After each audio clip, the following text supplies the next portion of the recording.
Good morning, happy Saturday, and thanks for joining me today. So, let's kind of get right into it. Just a second here. I left those candles on all night, man. I'm gonna burn my shop down if I'm not careful. Make sure those are gone.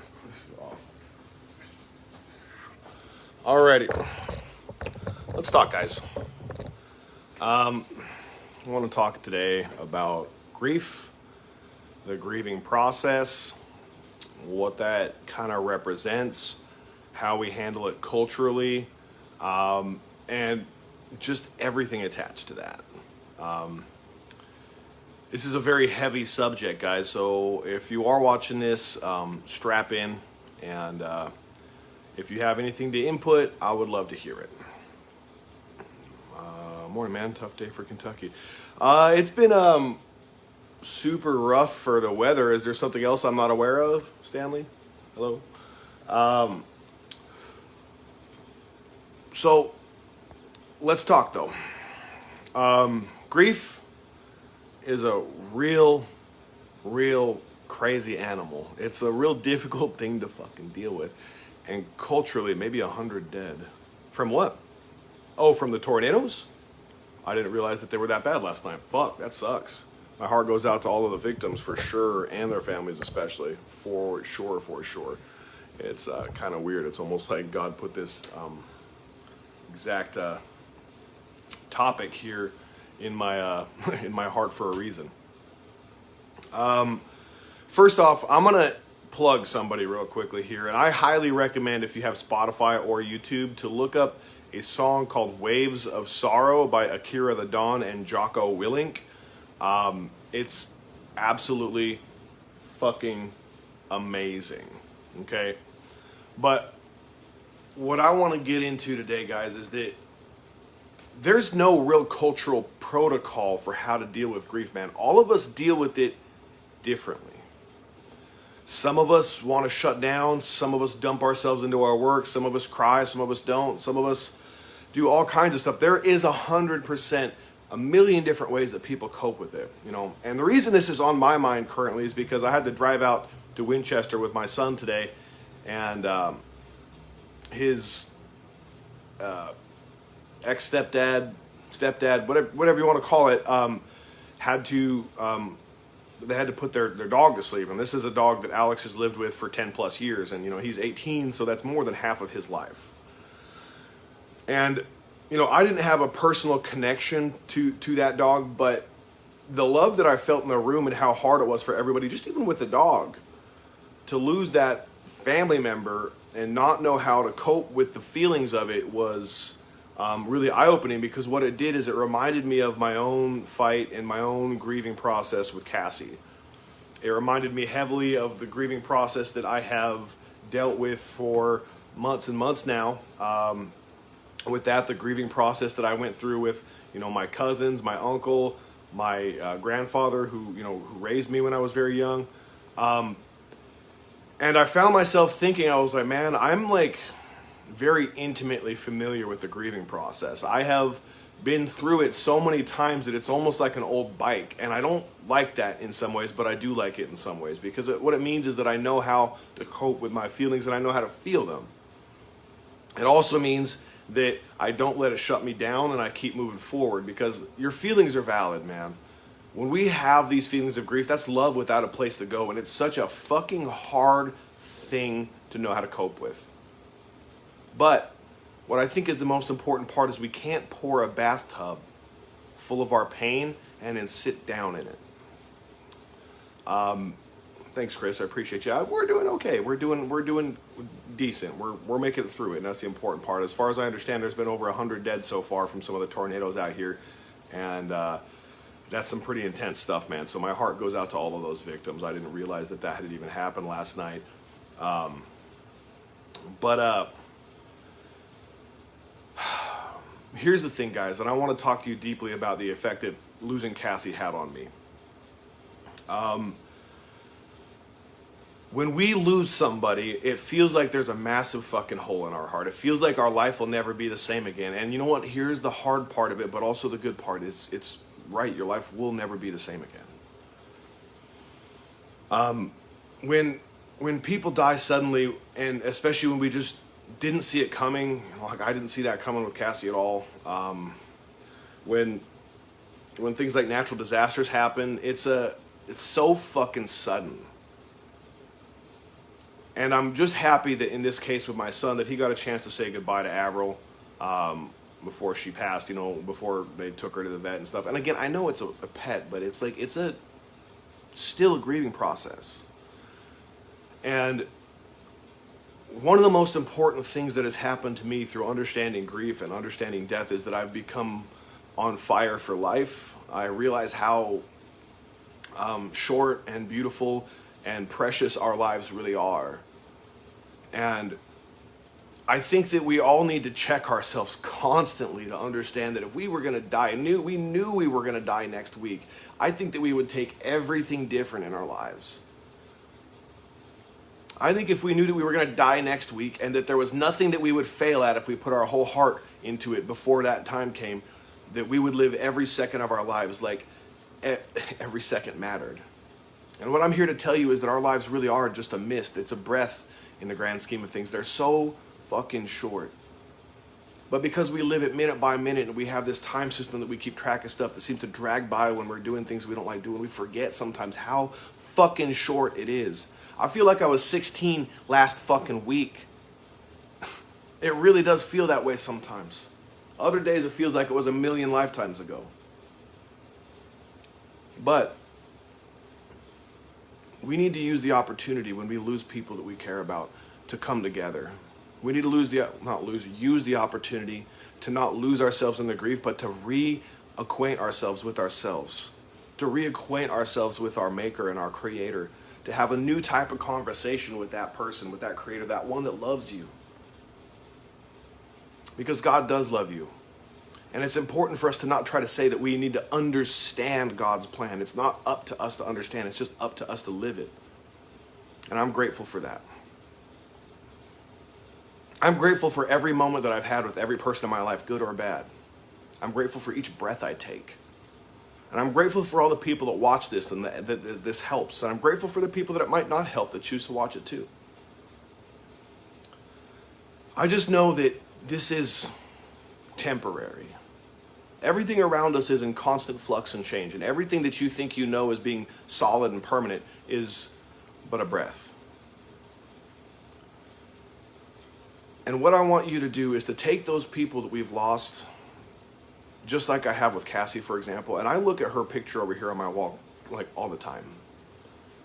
And I want you to let that person and that person that you lost, that family member, that important, just heartfelt connection you had, and realize that it's still there. That the only thing they've left behind is this world that's full of pain and confusion. It's also full of love and amazing other stuff too. But they left those parts behind. Because the only thing that's of God is love. And that's all they take with them when they cross over. And what's happened to me through my grieving process is I've learned so thoroughly how fucking important life is. Those people that I've lost have made my fucking very breath each time I take one and take the moment to appreciate it so much more fucking important.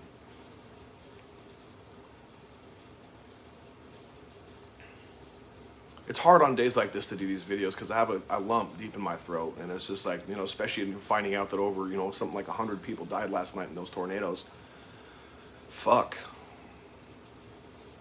My heart goes out to everybody involved in that. And it's short, guys. Don't let tragedy be the thing that brings you closer to your family. Be closer now. Draw closer to them in every way you know how to. Draw closer to your friends. Make connections and relationships with people that change your fucking life.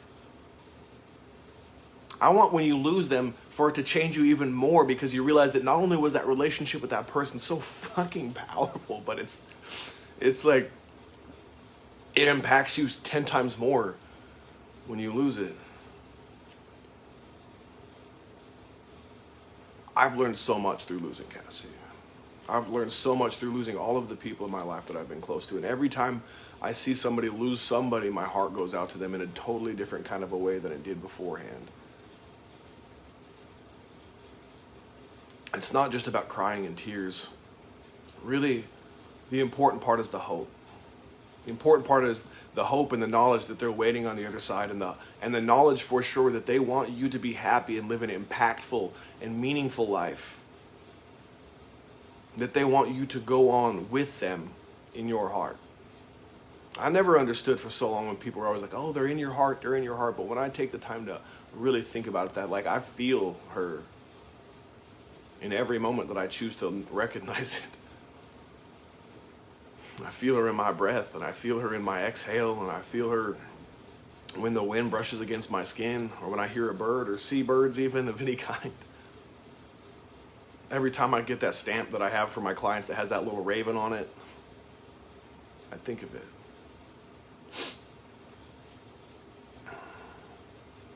And the cultural protocol for here that I want to gift to you guys, to give to you guys, is to write on it, to talk about it, to reach out and to stop isolating yourself. Don't live with that hole in your heart. Fill it back up with the love and the understanding that they're in a better place, and fill it back up with the knowledge that they are your fucking guardian angel and they are rooting for you at every turn. That they're now part of your conscience, helping you guide yourself as you go. Because you want to make them fucking proud. Because you want to make them proud. Not that they aren't already.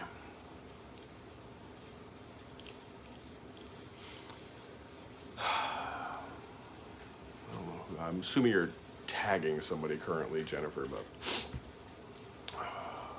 all of us are going to lose people in our life.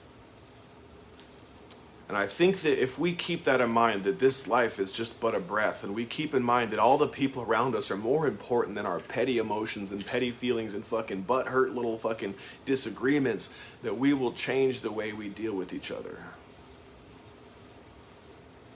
I want you to live like every moment matters and every person around you matters, because they do. I want you to take these moments when you do feel your heart crumbling and realize that really what's happening is it's being rebuilt into something bigger. You can't just build a bigger building on top of an old, smaller building. You have to break it down, demo it, and make a bigger foundation, and then build. And every moment that you allow that grief to overtake you is okay. It's not even allowing, man. You're going to feel like you're in a fucking ocean. And you can't get a breath of air. And there's nobody around you to help pull you up. But those waves will subside over time. They will subside. They will change. And eventually when they hit you, you'll smile instead of crying.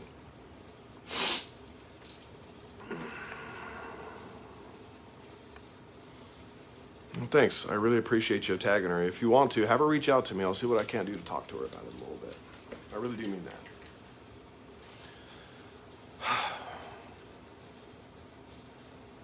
All I know is that I understand there's been certain tools that have helped me get through this pain in my life. And that those tools are out there for all of us. And they're more similar to each person than they are different. And if you don't choose to live in that ocean of pain, and you choose to try to start swimming, get the boat, row it, work through it, get over those waves, those crests, then on the other side the sun will come back out. But you have to deal with it. You have to swim. You can't shut down. Don't put dope on it. Don't put a whole bunch of meaningless activities that make you feel better in a moment on it. Do what I did. Go to their grave and talk to them. Write them letters. Pull up on their grave and play their favorite music for them.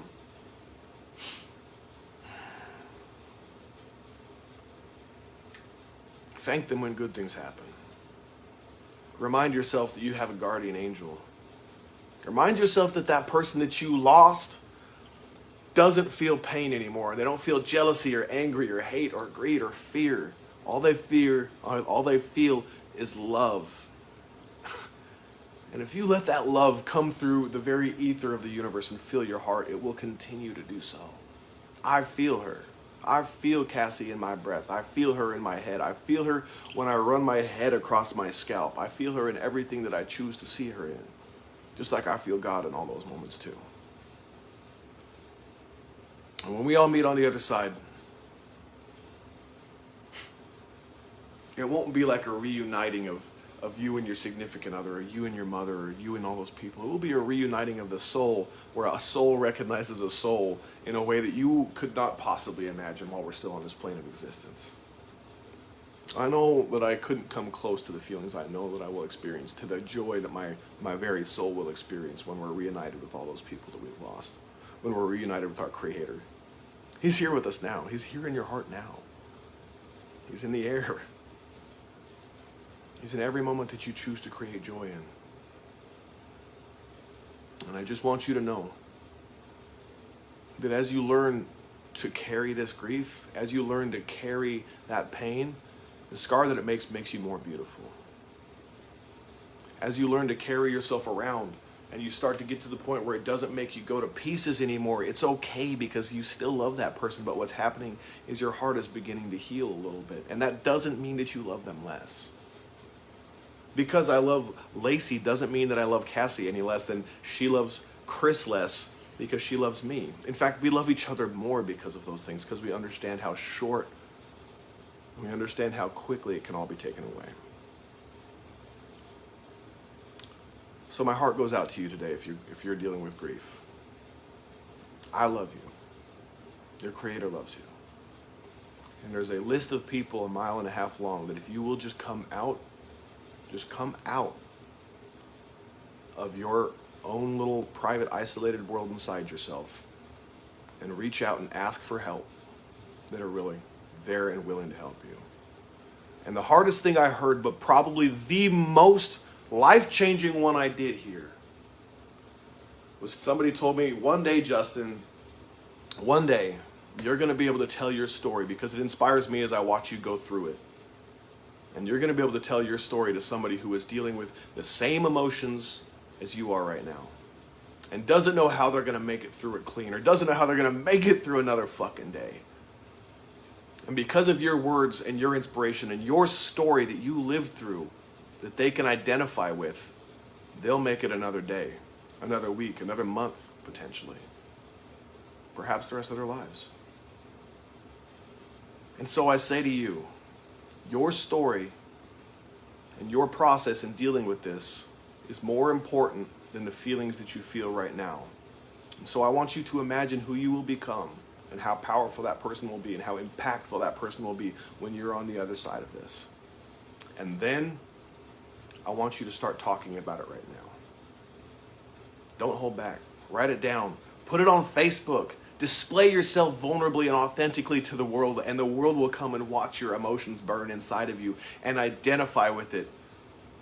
And the meaning that your life will take on as a difference, as the person that makes a difference in other people's lives through your own authenticity, will be life-changing.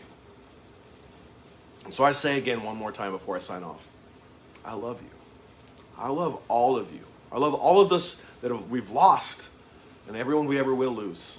I love myself, and I love you, and I love everybody that's come before us. The very bones of thousands of generations that have built what we stand on today. I love all of them, and I appreciate all of them. I'm grateful to be here, taking another breath, being able to talk to you.